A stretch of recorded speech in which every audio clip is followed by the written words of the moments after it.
Alright, so welcome to another Tech Plebs video, and in today's video what we are doing is unboxing the Legion 7 with the RTX 3080 that has just arrived at my door. So please do not mind the stickers. What we are looking at is the configuration that I have, which is the Ryzen 9 5900HX, 32 gigabytes of RAM, 1 terabyte SSD, and of course the aforementioned RTX 3080.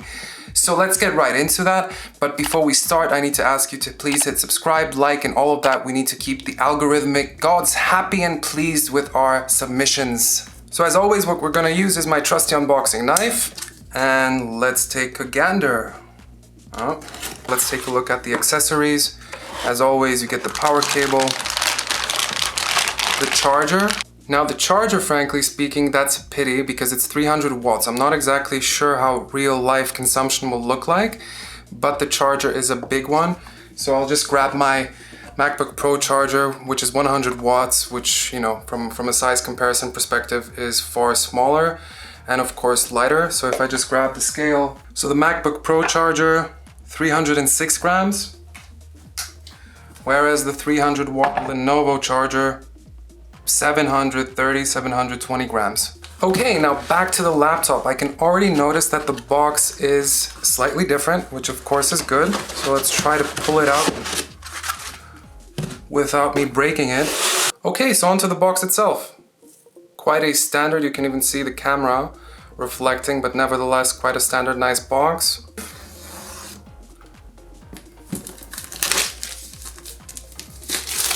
And let's take a first gander on this beauty.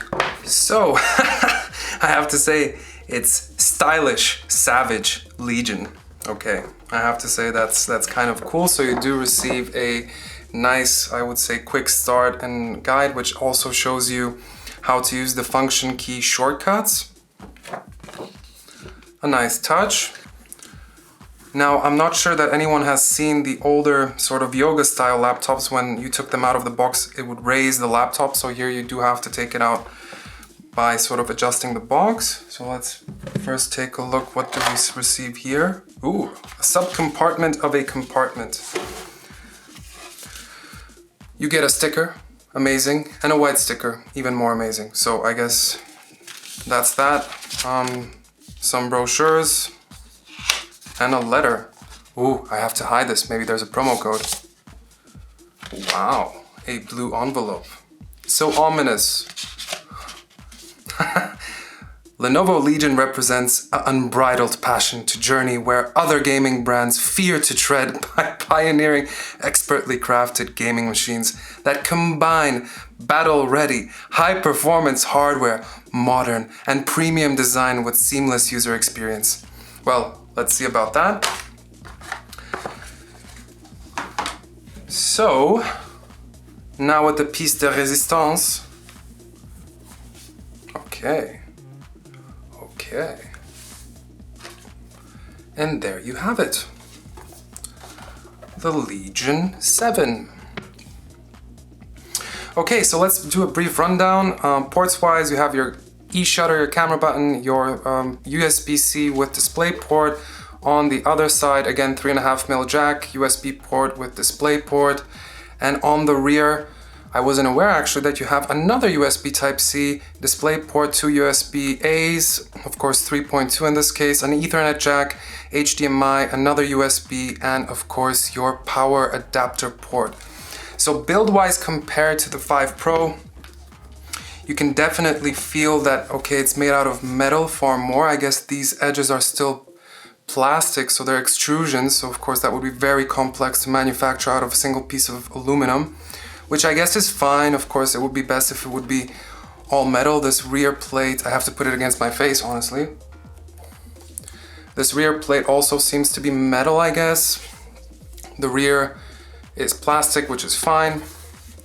Then on the bottom, you can kind of see the heating solution here in terms of the dual fan and the vapor chamber in the middle.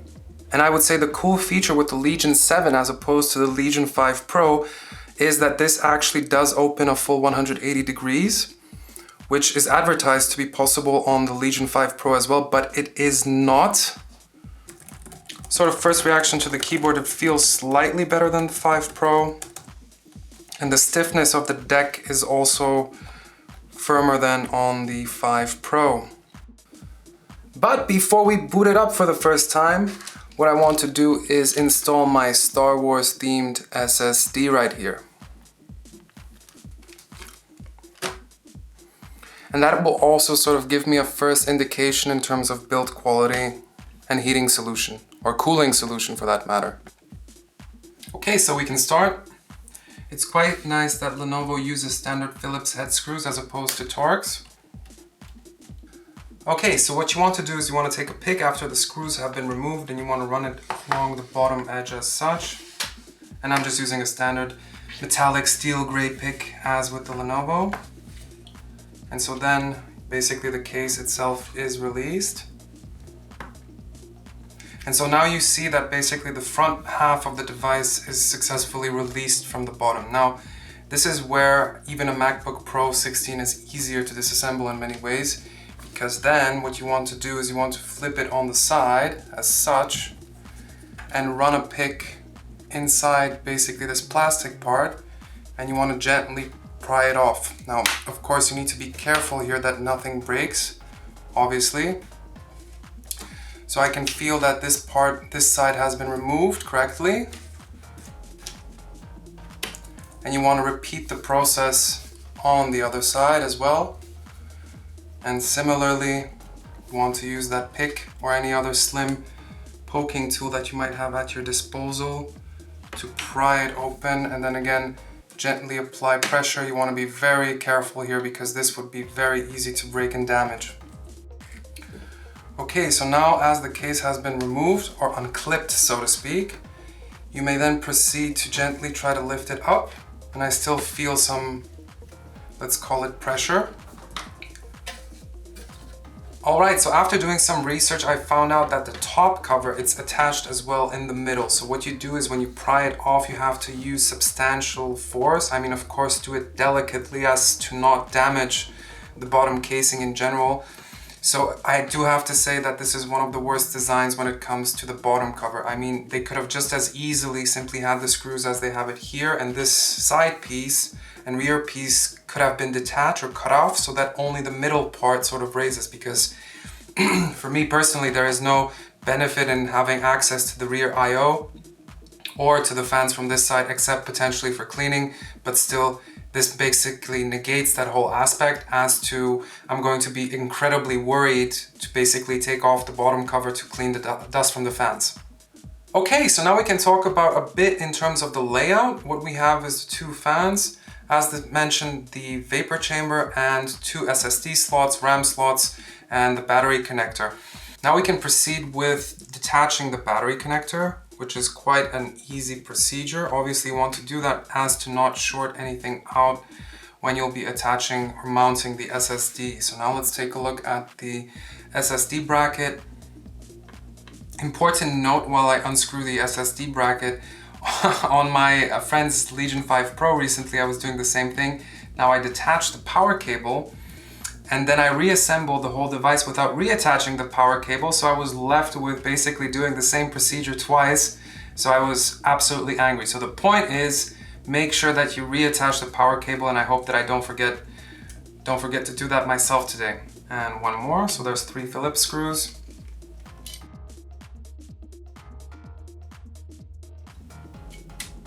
Et voila! What do we have here?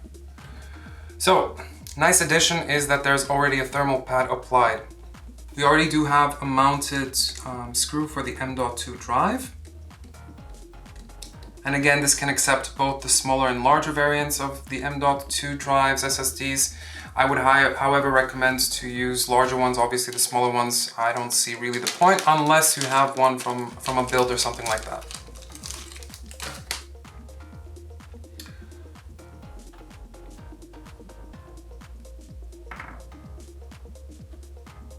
So I have to say this SSD has been in maybe 5 computers by now. Okay, so now all we have to do is reassemble the shield. And let me just make sure that it's really tight.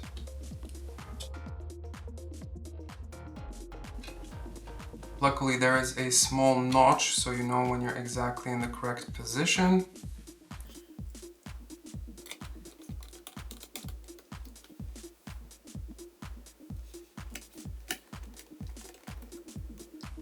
Now there isn't any give in the heat shield, so that tells me basically that the thermal pad is making contact with the drive itself, which is obviously what you want.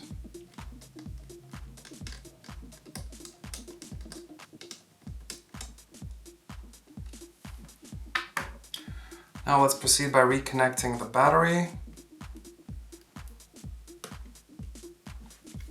Make sure it's seated properly. Yeah, it does take quite a bit of force.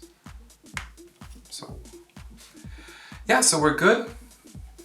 Now all that is left is to attach this terrible cover.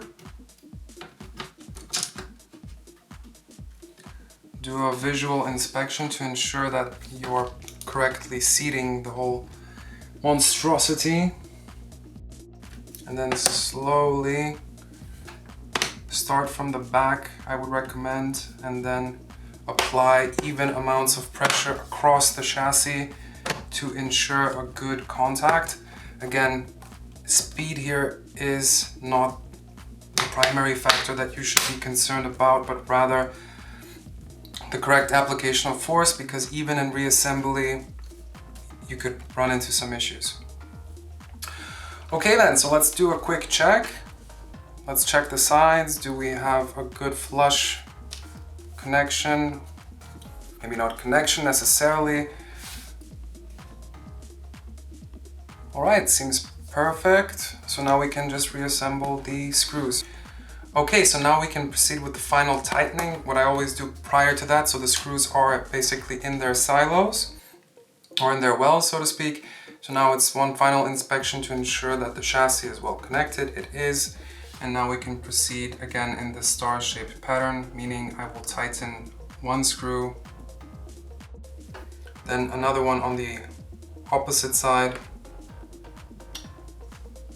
Yeah, certain laptop manufacturers do like to have it that for the first start, basically it requires to have the power adapter cable connected. Wow, so much RGB. Okay, so thank you very much for watching this video. Again, we installed the drive and did the quick unboxing, so wishing everybody a nice day and stay posted for the upcoming video review. Take care, bye-bye.